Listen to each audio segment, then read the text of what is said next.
Hello everybody, just my weekly update as I've committed to do as we chart our way through this difficult time.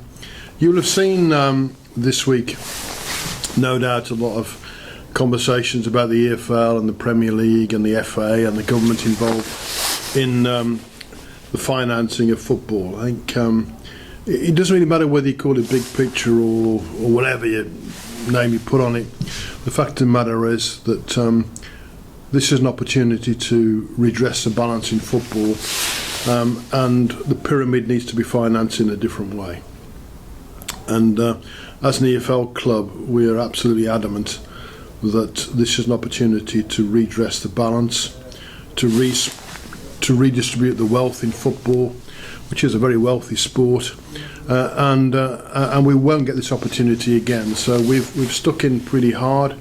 It's obviously caused some tough negotiations between the EFL and the Premier League, and I suspect they'll continue for a while longer before we have a full resolution. But the fact they're happening at all is good news, and we watch those developments with interest and influence them. We've been on many calls this week with the EFL to try and influence that debate. It also relates to the fact, of course, the fans coming back into the stadium. We're all missing it terribly, and I think we're putting the government under increasing pressure. Say we, the whole of the EFL, and 200,000 fans now that have signed a petition to allow fans back into our stadiums in a socially distant way, and we will continue to exert pressure on the government until that decision is made. Now, you might think it's a long way off. Well, we don't know, but the pressure is mounting on them to allow it. You've seen they've allowed people back into theatres. I can think of no good reason why we cannot allow fans back into our stadium sooner rather than later. So we will continue to exert that pressure. I also never miss my opportunity in writing or in front of this camera to thank you.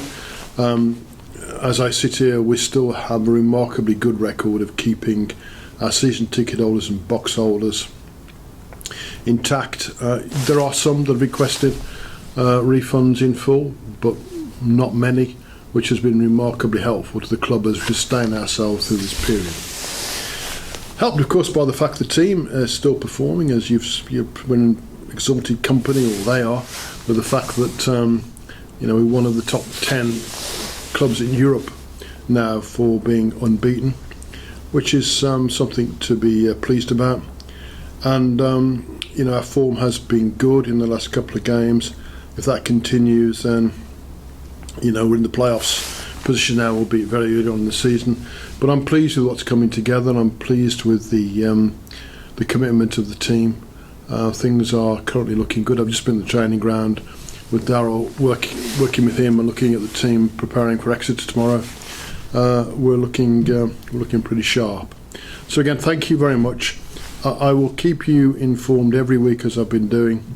Even if there's not that much to say, but at least we're having this conversation and watch the developments between the EFL and the Premier League and the government very closely over the next week or so.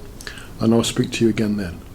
So in the meantime, thank you and enjoy the game tomorrow, albeit I'm afraid it'll be on iFollow. Thank you.